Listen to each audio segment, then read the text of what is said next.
লোকে যেহেতু সুধি থাকে সেইকাৰণে মই উত্তৰ দিব খুজিছো মে মাহৰ প্ৰথম সপ্তাহত পোষ্ট গ্ৰেজুৱেট আৰু গ্ৰেজুৱেট টিচাৰ যি ৯,০৭৫টা পদৰ গ্ৰেজুৱেট টিচাৰৰ নিযুক্তি পৰীক্ষা হৈছিল তাৰ ফলাফল সেবাই ঘোষণা কৰিব কিন্তু তাৰ পিছত আপোনালোকৰ ডকুমেন্ট ভেৰিফিকেশন হ'ব আৰু ফাইনেল নিযুক্তি 10 অক্টোবৰত হ'ব আৰু 10 অক্টোবৰলৈ আপোনালোকে ধৈৰ্য ধৰিবই লাগিব কাৰণ আমিও আপোনালোকৰ অকণমান ধৈৰ্যৰ পৰীক্ষা কৰিব খুজিছো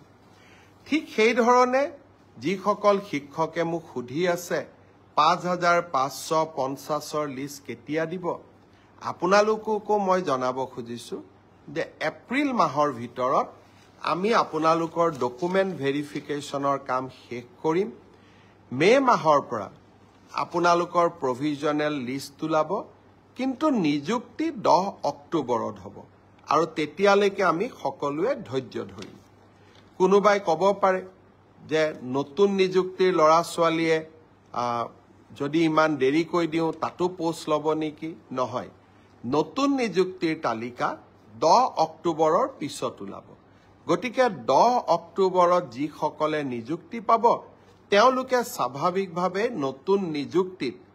এলপিৰ শিক্ষক এলপিত অৱতীৰ্ণ হ'ব নোৱাৰিব কিন্তু তেখেতসকলে ইউপিৰ পৰীক্ষাত বা আপাৰ প্ৰাইমেৰী মেৰিট লিষ্টত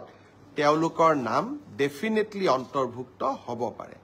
গতিকে মই সকলোকে ধৈৰ্য ধৰিব কলো গ্ৰেজুৱেট আৰু পোষ্ট গ্ৰেজুৱেট টিচাৰৰ ৰিজাল্ট মে মাহত কিন্তু আফটাৰ ডকুমেন্ট ভেৰিফিকেশন